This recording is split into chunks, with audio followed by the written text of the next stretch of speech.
Welcome everybody. This is our week 7. And now on this week we are going to go through fear and how fear interacts with courage and hope. And on top of that we will do a reframing exercise in terms of how we communicate our fear or how we perceive our fear. If we have any, I don't know, but we will see. Moving on, quickly overviewing the 5th week was stress and relaxation. I hope the practices that we did are still sticking with you to this day. And the last week was vulnerabilities versus the strengths, honesty, sincerity, and integrity to oneself. And we had some to talk about them. And the week 7, this week, we are going to be diving really deep into what is fear and what to make of it. And next week, we will be doing the upper body, the upper extremities, which will involve the neck and the shoulders and all that stuff. But as we begin, how is it being sincere? How was it to be honest with yourself? Just take a moment to reflect on the practice of the last week. How did you feel overall since last week and this week? And remember your reflections, remember your journaling. And as you are thinking to yourself, maybe a question that we will keep in mind or we will keep reflecting today is acknowledging and understanding what is the part of me or which part of me needs the most acceptance.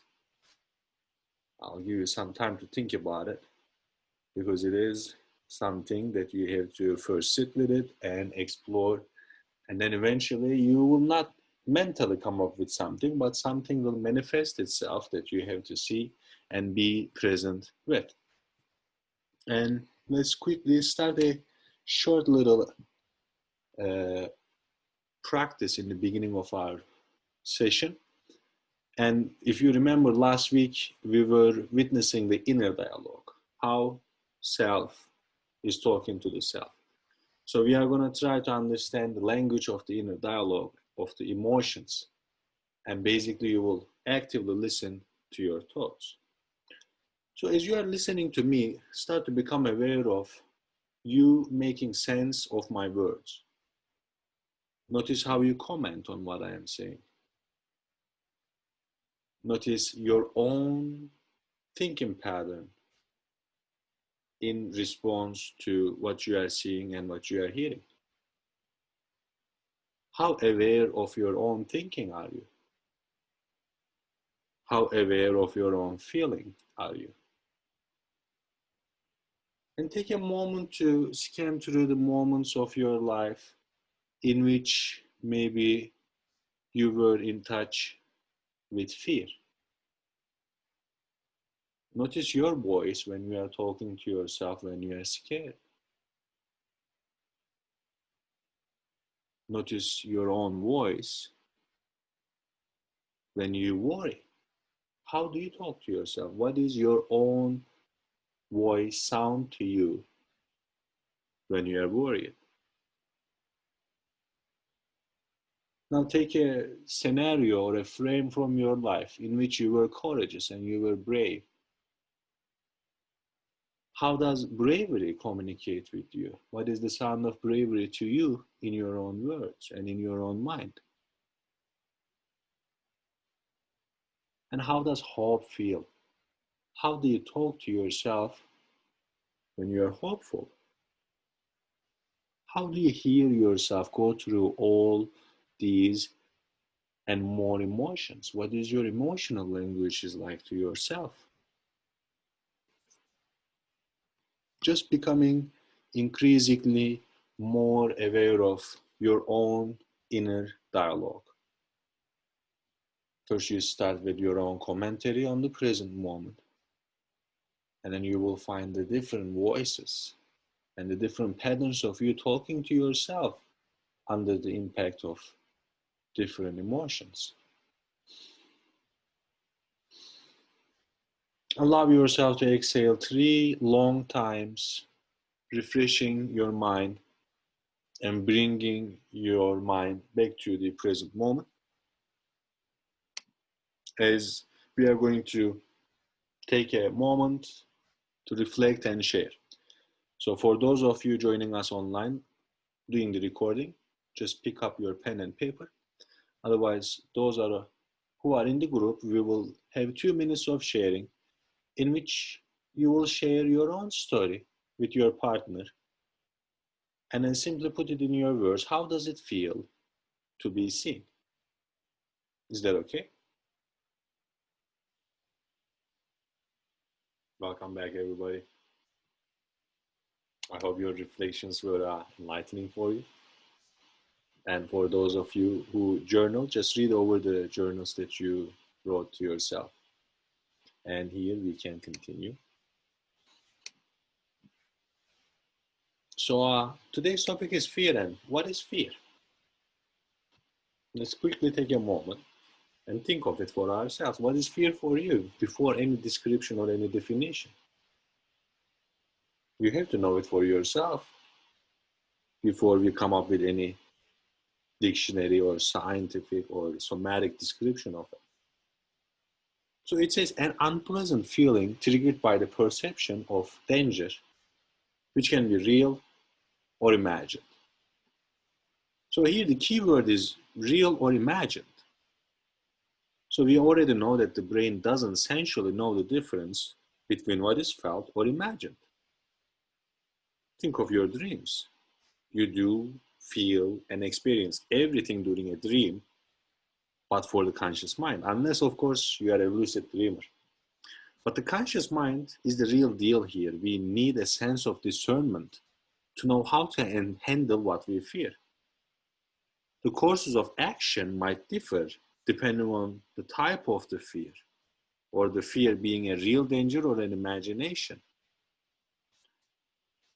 I mean, I do want to differ here because almost all the fear has some imagination factor in it. If you are scared of a tiger, it's not the tiger that's actually scaring you. It is actually the idea of being attacked by a tiger is probably scaring you. Or if you are afraid of a height, rather than the height itself, it's the depth and the possibility of probably falling from that height is scaring you. So in some cases, you can gather your courage and walk to that rooftop or whatever that you were scared before and then push beyond your fear. But in some other cases, like say fear of uncertainty or fear of the future, it might not be the best solution to push towards whatever you are scared of because we can't step into the future. You have to be now. So what you can do is you can really dive deep into the fear again. I'll go into this a little bit later in the presentation, but for some kind of fears, the remedy rather than courage might be hope. Continuing with what is fear, is there a difference between the fear that inhibits you and the fear that keeps you alive? Here, let's take one moment to journal. Take your notebook and write about the fears that you have. I'll give you 1 minute, just some titles. What are you scared of? Feel free to dive deep or shallow, as deep as you want, as you are the conductor of your own experience. Go, please.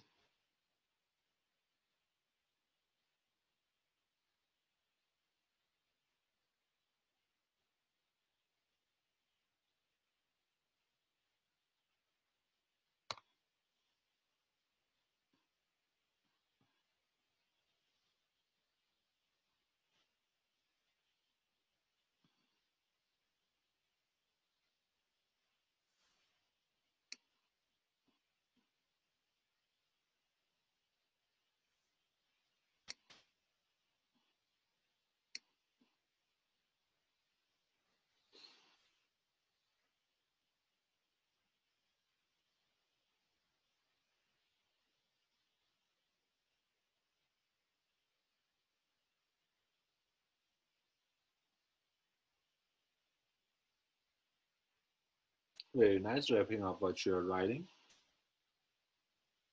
And maybe stop the video if you need more time. And after you wrote what you wrote, read it to yourself.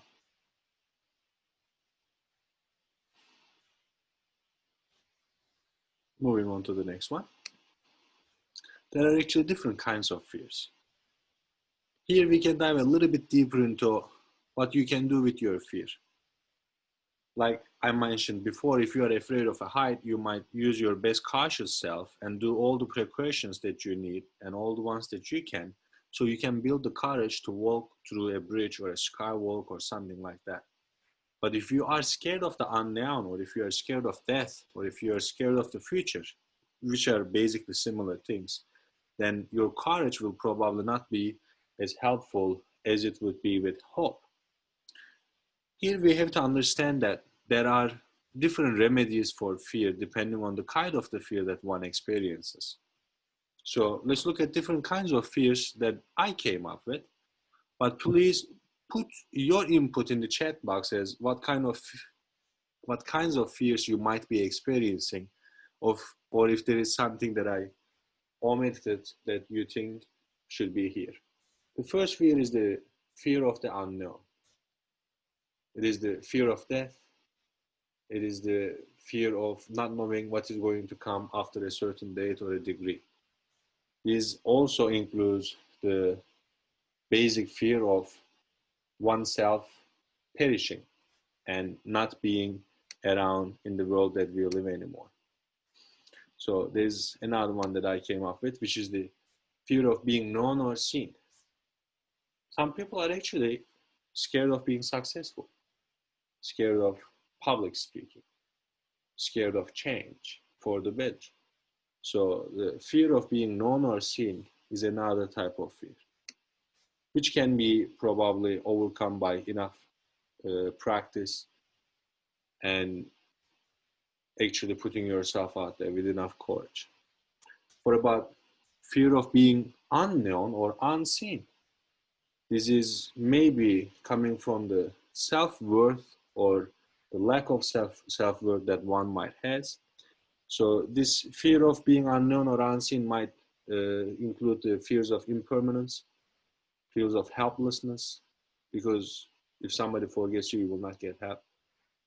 It is the fear of being forgotten.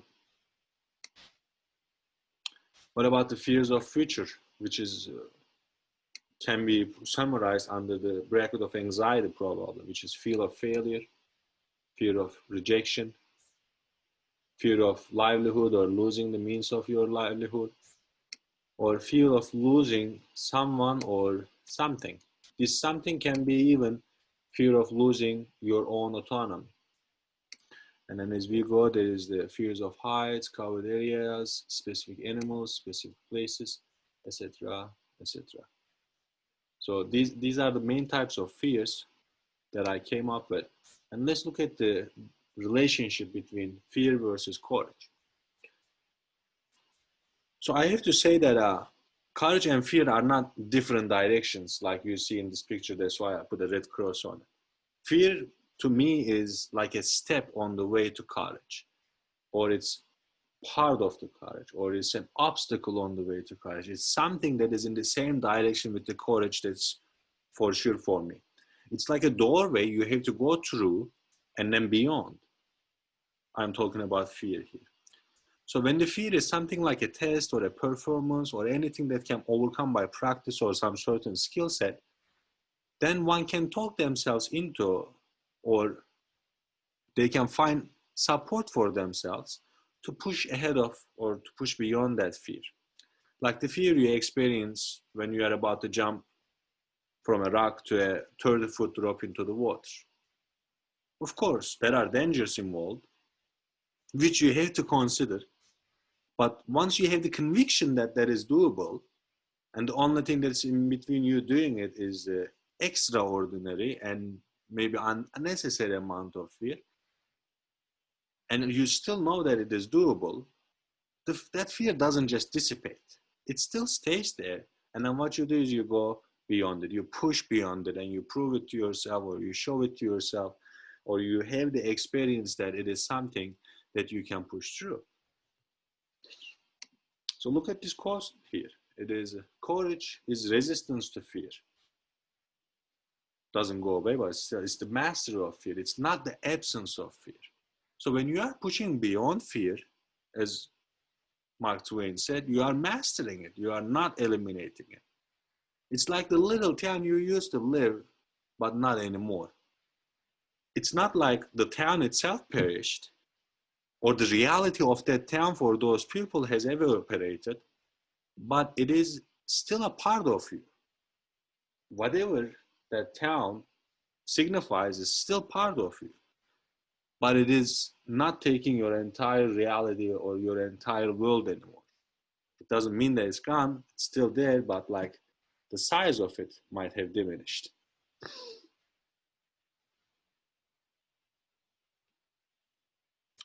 So, is this fear? Is it your first instinct to jump in the face of danger? But that is actually your amygdala. The instinct to fear is still coming from your brain. But then let's look at this one. Fear is a reaction. Courage is a decision. So, do you remember the week 2? How the brain is full of reflexive reactions? And then here we see that fear is a reaction. So, like I said, it is your instinct to jump in face of danger, but this is the judgment of the amygdala. So, your early scanners, your rough scanners are causing you to do this reflex, which is basically self-centered and focused on survival. So if you want to thrive in life, you might want to use amygdala as a tool, maybe as a gauge, but not like a guide or a compass. That's why we have to override the amygdala reaction and then get into from a reactive state to the responsive state. So those things are not our guides. They are not the navigator, but they are just tools or gates so we can make better judgment as we are guiding ourselves through this life. Does that make sense so far? Couple knots, very nice. So what is fear and hope then? Here we dive into the relationship between hope and fear, which is very complex and a very necessary one. This hope is not that of an esoteric hope necessarily. This hope can be as invisible as fear itself. We will talk about the invisibility of fear later too, but this hope is a hope that the base of everything is benevolent, and the world is worth waking up to each and every morning. So if you didn't have that hope, you wouldn't be up today. You wouldn't be going about your day or even listening to this talk. Just like the fear that we all have, the hope is also something inherent within ourselves. And if we lack awareness of it, we can see that these hopes and these fears of the subconscious mind are ruling, are governing our everyday actions and behavior.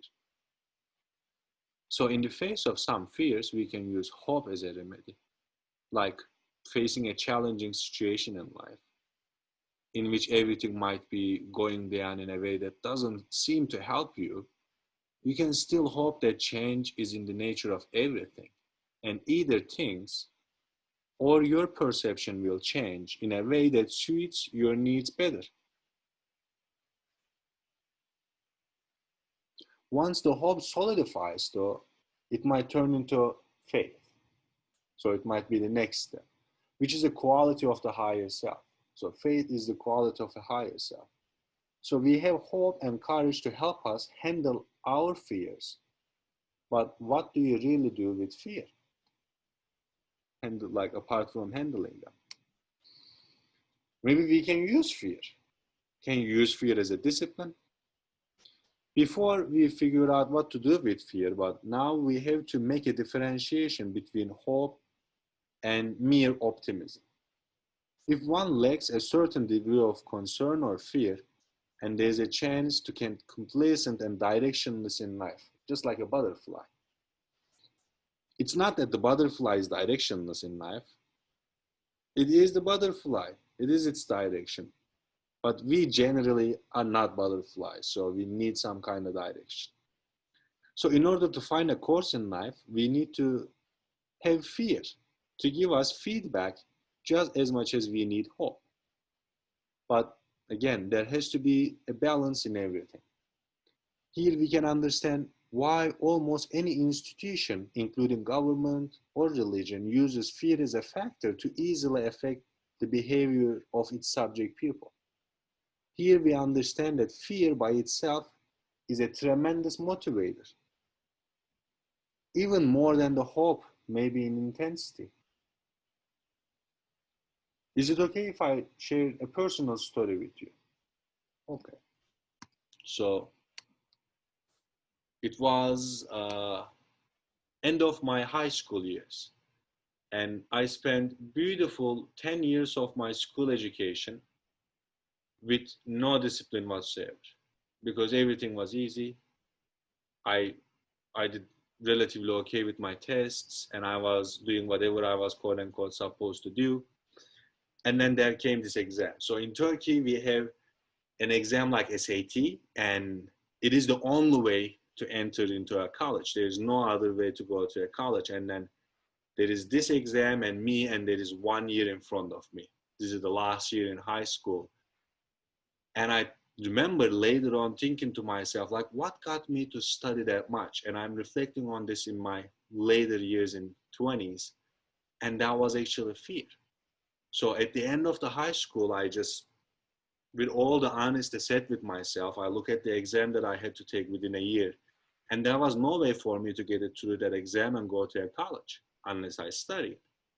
And then I thought about myself, how would my then self would be within a year? It would just be like somebody that is a total burden on the family, somebody that doesn't do much. And that imagined self of me actually got so scared that I got into a lot of discipline, and I studied and I studied and I studied. So at the end, this is like a blessing. I did have some hope too. If I didn't have hope that I would be able to do it, I wouldn't even do it.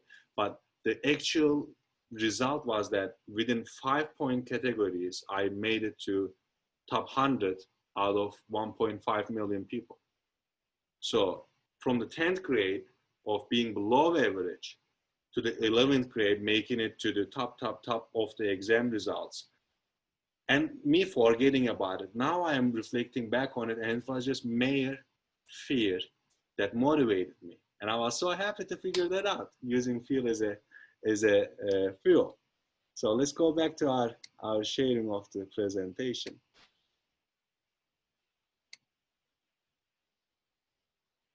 So, like, reflecting back to my story, I wasn't on the 10th grade. I wasn't optimistic, but I was scared and I hoped. So one thing to do with fear is to use it as fire. And it is one of the yamas and niyamas, which means tapas, which means discipline, and it's described as fire for discipline, fire to make oneself better. So you have to discipline yourself. And it's just like forging a metal. Sometimes you use hope, but sometimes you have to heat it with the enormous power of fire, which is fear in this example, and bend it into shape. And it works. It works. Let's look at the next slide that I have a nice quote from Seamus Haney. Hope is not optimism, which expects things to turn out well. That is what optimism does. But hope is something that is rooted in the conviction that there is good worth working for. So here, expecting is a thing of the ego. Oh, 1 second, everybody.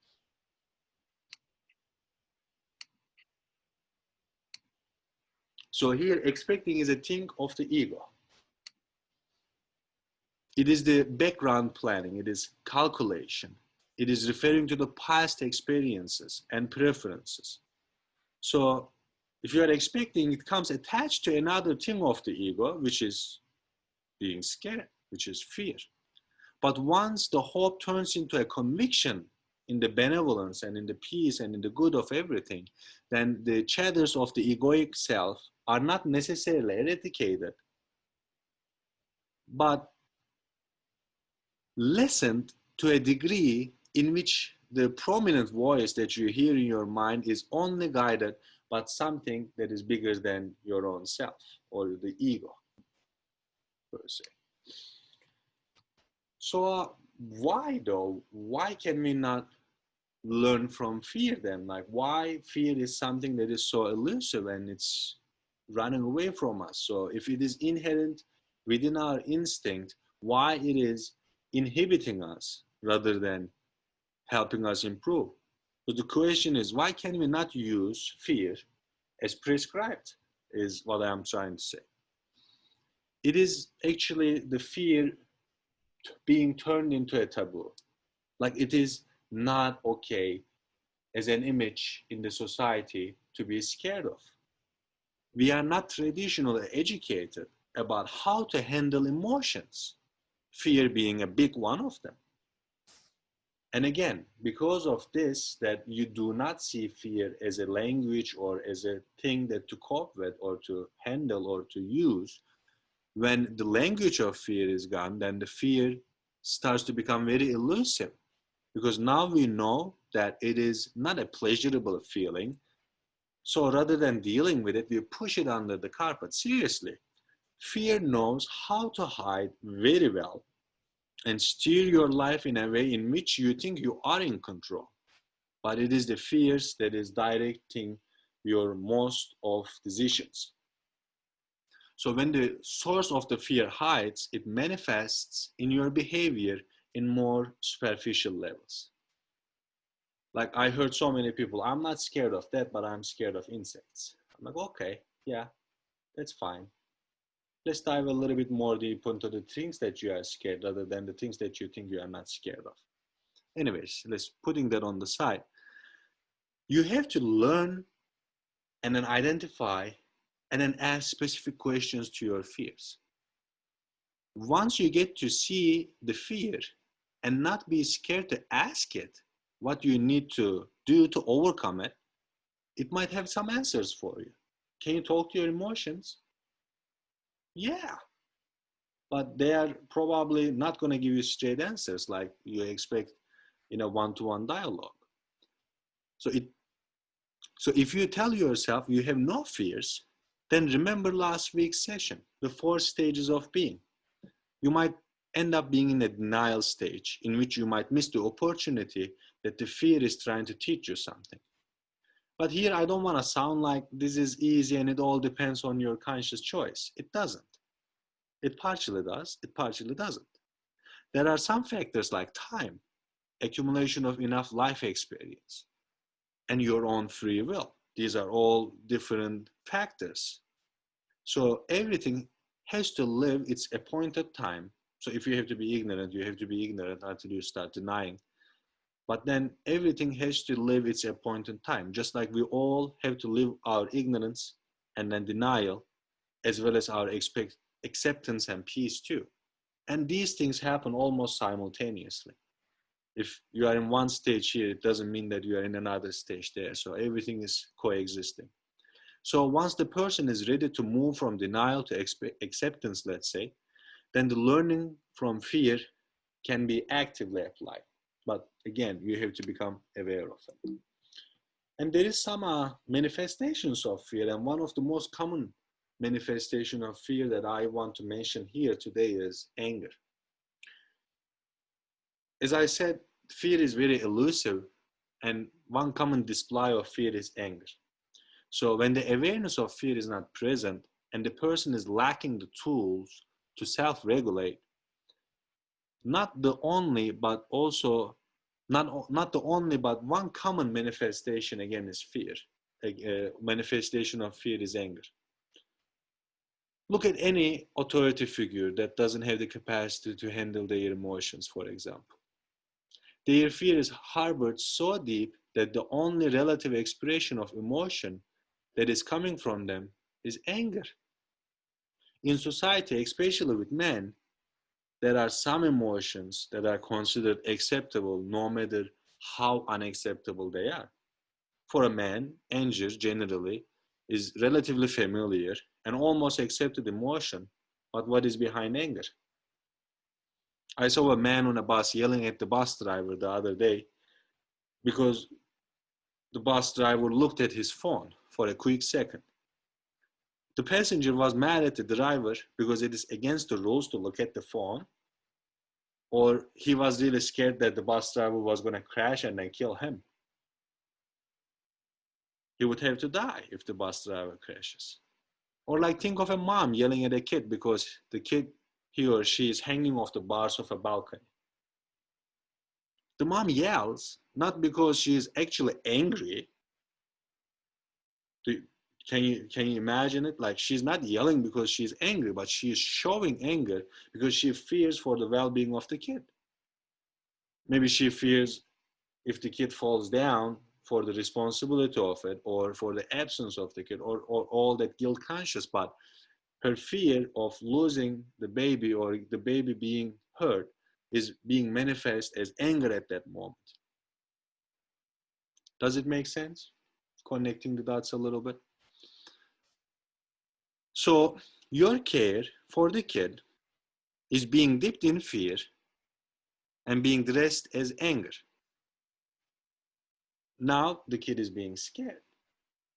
So connecting further and the last dots, your care is scaring the child at this moment. Maybe this is why for some people it's very hard to be taken care of, because they are scared when their first role model showed their care disguised in anger. Does it make sense a little bit? So instead of showing anger in these situations, one has to be aware, has to think to themselves how one would behave and what emotions would be present if you knew that it is anger from your fear, and you fear because you care. Does it make sense? If you care, how would you like to display your care? So here is some quick 30 seconds for you to think about before we continue. Again, if you knew it is anger from your fear and you fear because you care, how would you like to show your own care?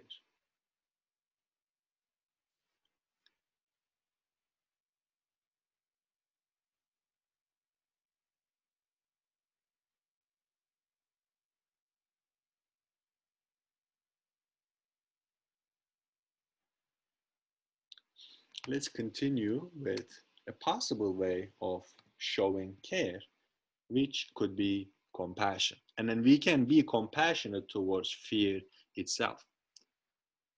What do you do once you realize your fears?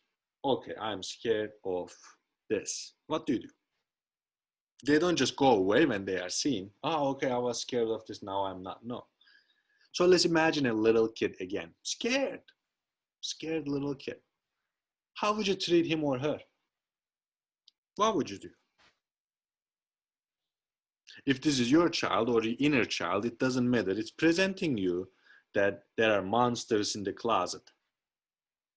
First of all, you aren't the scared one, so your neocortex, your higher brain, is available for you to use. Would you just tell the kid that it is not real? Tell the kid to leave this nonsense and go to sleep? You might. Or would you actually first soothe the kid and comfort them, and then maybe arrange a little adventure into the skirts of the closet to investigate what is going on with these monsters so they know how to investigate their own fears later in life? This is setting up a role model. So what can come more readily in this scenario, which is showing compassion to the kid, doesn't generally come as readily and easily when we are scared ourselves. But remember, compassion center is in the brain, in the newly evolved parts of the brain within the neocortex. So as we are living the fear, we cannot step out of the fear right away, but rather than ignoring or denying it, if we can start loving our scared self, if we can start applying compassion to the part of us that are scared, then we create another opportunity to learn from our own feelings. This is how you stretch your comfort zone. In order to understand the fear as a mere feeling, we have to reconsider our mental concepts that we have come up with for it. So what we have to do is to first become aware of what is fear for us. So here again, fear is a raw feeling. So we can somehow infer that fear is manifest in all different shapes and colors and types. But let's take a moment to journal again. Take your pen and paper or typer and write down how is fear manifest for you. How does it feel physically? How does it feel energetically? And how does it feel mentally when you are in a state of fear? Any fear for you. Just write down your observations from different layers of your body when you are in touch with fear.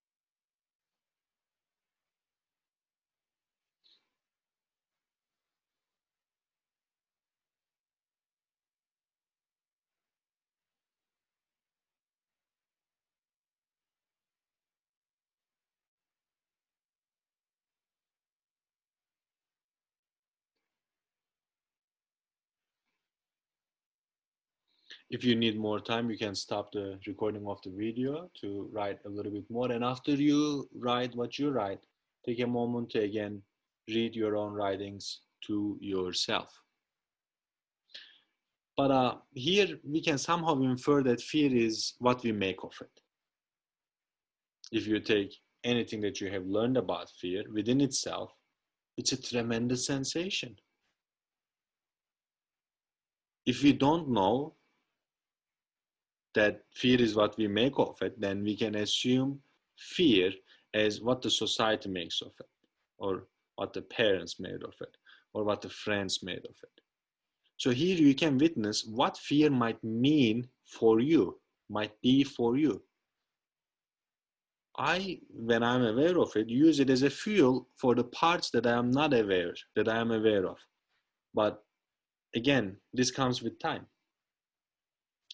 Let me give you a small example from my life, if that's okay. The other day I was trying to pray and meditate late at night, as I normally try to do, and I was just becoming overcome by sleep. It was so hard for me to sit or stand and keep my eyes open without thinking of bed. So out of like my practice was supposed to last for 20 minutes, and 4 or 5 minutes into it I still was not even focusing and sitting on the floor at this moment with the corner of my eye. I saw a little bug walking towards me, just a little insect. And I'm not normally scared of insects, but you know, it's dark and then your mind is sleeping awake and something crawling towards you. You guys know a cat that they can jump without moving any limb. That's the best thing I love about cats. So I almost jumped like a cat, and I still have 15 minutes to meditate. But within that moment, I realized what tremendous sense of energy and power that little creature gave to me. And I was jolted awake right away. See, do you know what I mean now by using fear as a fuel? If the second your neocortex tells that, hey, it's not something, anything but a little bug walking on the carpet, then all of a sudden I smiled, I laughed, and then all that energy that I had immediately turned into the things that I had to do. So it was a great meditation after all, which incorporated the fuel of fear within itself. And I did good prayers that day. So fear can activate a lot of energy. But this example that I just gave is an acute fear.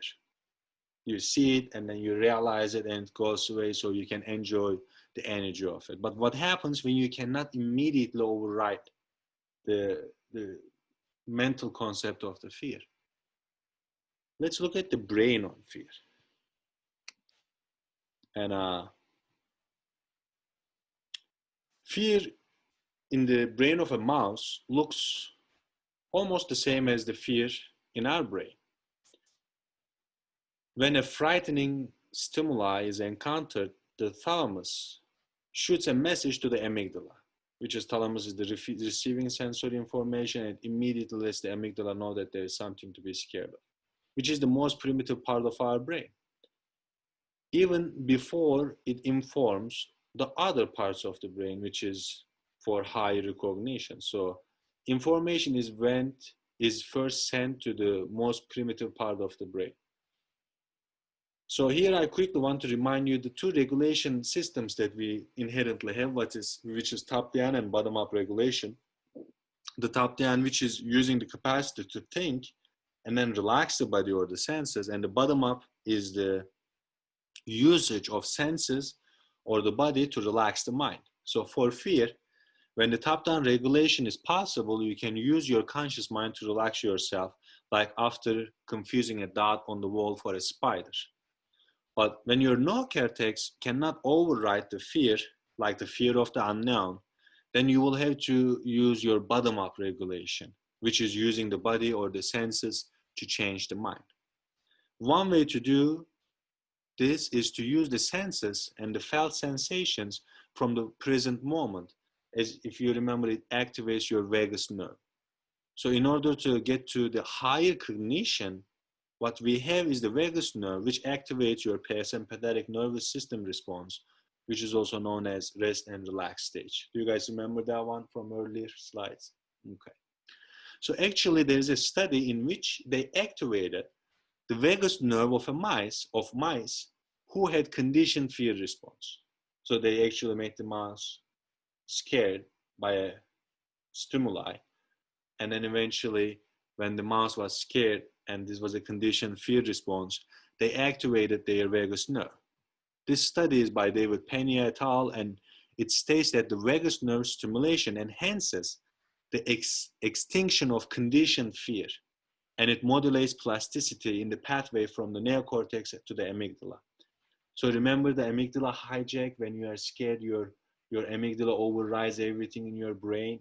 So this activation of vagus nerve is increasing the plasticity or increasing the connections between your amygdala and the prefrontal part of your brain, so you can actually use your mind and use your logic and use your wisdom to take the next step in face of fear.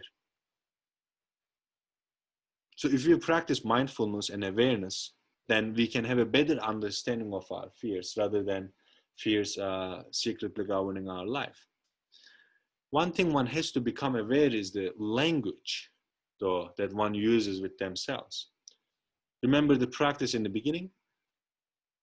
You were getting to know the voice in which you are talking to yourself when you are under the impact of emotions.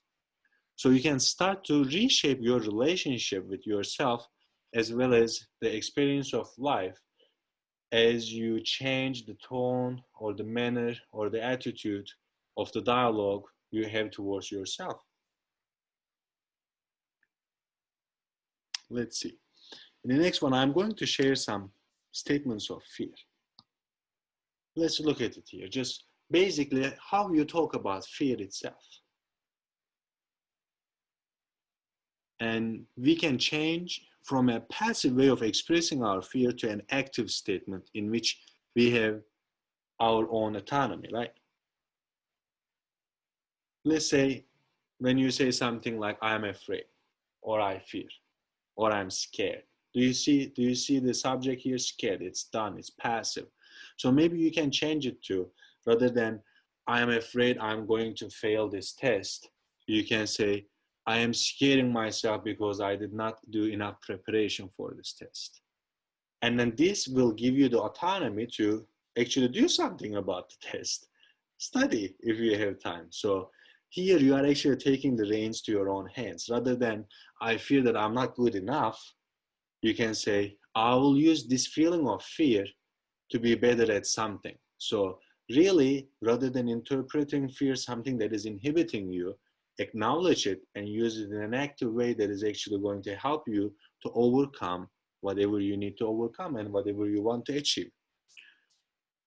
But what about accessing the wisdom of fear? Because if it is there, it's probably telling you something.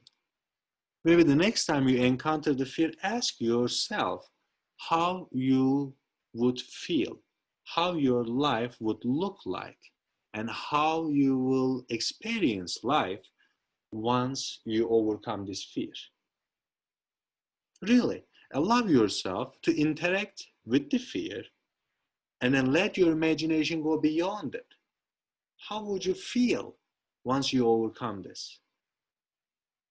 How would your life look once you do not experience this fear anymore? Allow your mind to wander along for a little bit.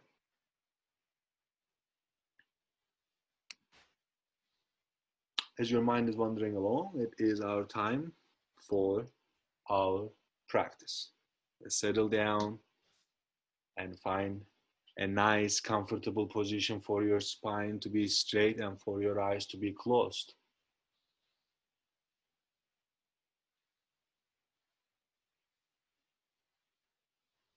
Allow your breath to become more and more and more in terms of sensations for you. Just becoming aware of the in and out motion of your breath. Breathing in, breathing out. And let's do 5 exhales from the mouth. Allow your body to breathe normally, naturally through the nose. And as you exhale, press the stomach in and push the air out like you are blowing out through a straw.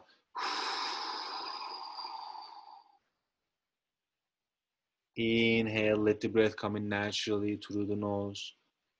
Let the breath start and build naturally. And at the end of the inhale, start the exhale like you are blowing through a straw. Keep exhaling. Even when you think you are done exhaling, exhale a little bit more. And just wait for the breath to restart itself. Let the inhale to be natural, to be relaxing, to be deep towards the bottom of the lungs. And exhale.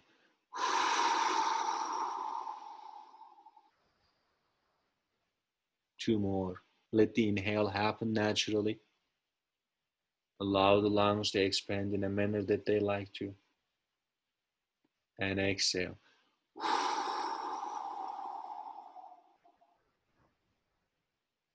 Inhale one more time.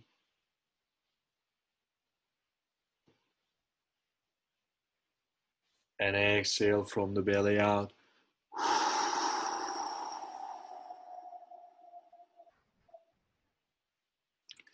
Now resume your normal breathing.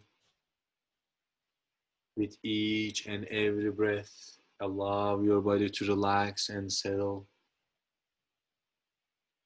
And allow your imagination to go a little bit more free.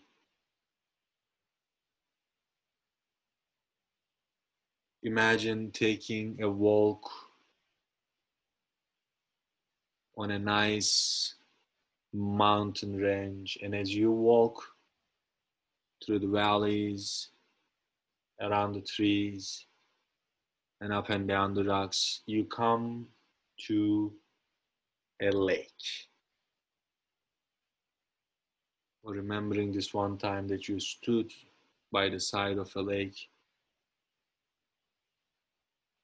noticing how calm the water of the lake is, how serene the weather and the wind and the smell and the color of the trees are.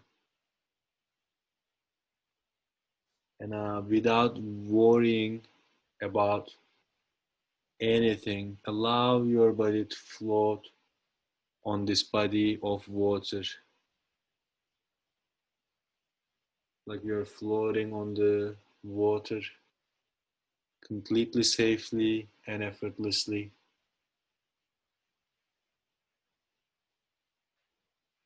As your breath settles and your mind clears, the visibility of the water is also increasing, and at this time you are looking to the bottom of the lake. Gather your breath and gather your courage.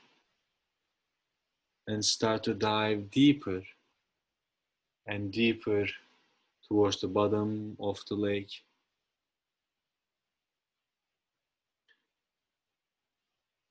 As you go deeper into the lake and the visibility increases, you see a faded light at the bottom of the lake, and you are going deeper towards it.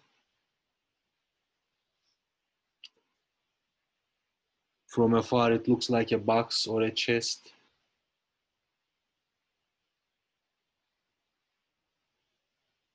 And as you get closer and closer, it's something that you can take and carry with you, but not opening it. Slowly take this box and float back up to the surface of the water, bringing yourself back to the shore, and start a walk in the forest with this box that you just retrieved from the bottom of the lake. Noticing how heavy the box is and wondering what is inside this box as you are walking through the woods, coming towards a cabin. This is a familiar cabin, a log cabin of your own. With the box in your hand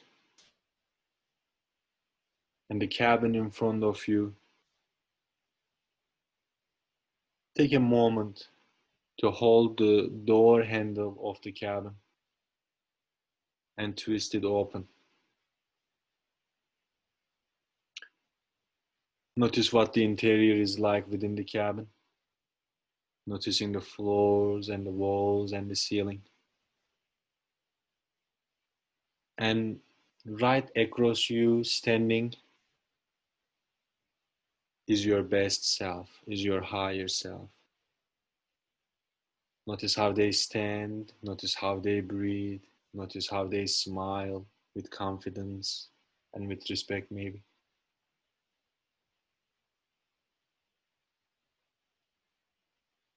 And being in this room, you realize that within the box, you have carried the fears that you have.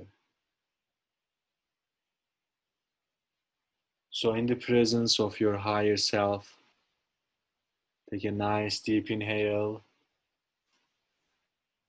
and put the box in the middle of the room and open it. Notice what is inside the box.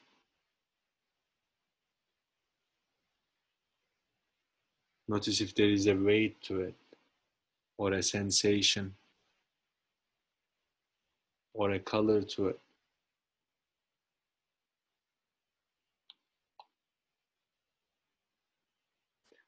Notice how your best self responds to the ingredients that are coming out of this box. And ask your best self if they have any advice for you for the contents of this box.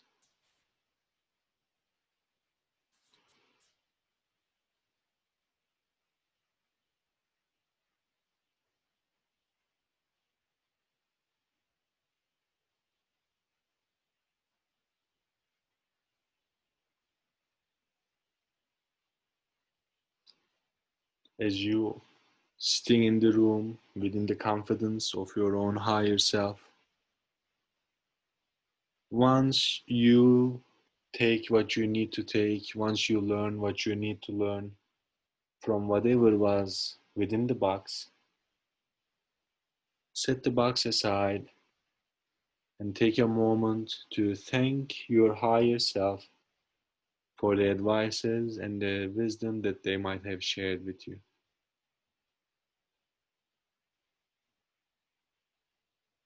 having a sense of more autonomy and confidence as to how to regard to the contents of the box, slowly take your leave and going out through the door.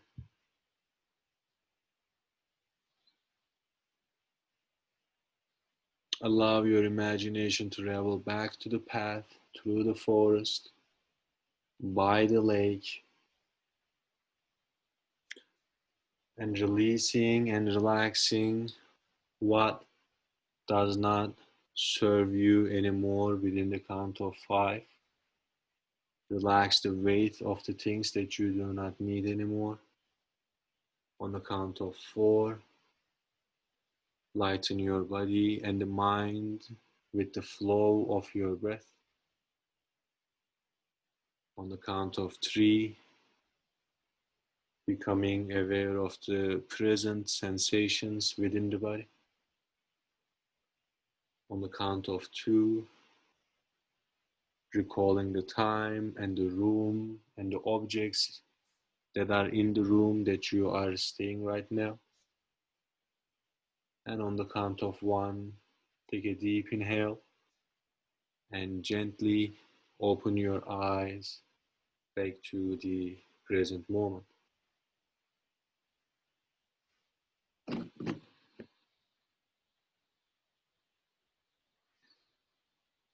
Welcome back, everybody. So quickly looking ahead on our next week, we are back to the structural integrity and the functional alignment topics. And this time we will go through the upper extremities and the neck. So get ready to activate your serratus and get ready to relax your upper traps, which is the home of stress, whereas the home of emotional stress was the psoas. So from relaxing the psoas, we are moving up to relax the upper traps, which would be enabled by the activation of the serratus anterior muscle. So as a self-practice for today, really notice how you talk to yourself and how you talk yourself in and out of things. What makes you do something and what makes you not do something? How do you decide on things? Notice how you treat fear. What beliefs you carry about fear itself. Notice the types of fears that you might be experiencing and the depth of them. And notice if there is any absence of fear in any part of your life that you go through. So about these, you can journal 3 times or share your own experience online at our group, which is You as the Medicine on Facebook. You can either share it online or journal to yourself for 3 times. And for that, I thank each and every one of you, everybody. If you have any questions, I can take it. Thank you, thank you, thank you.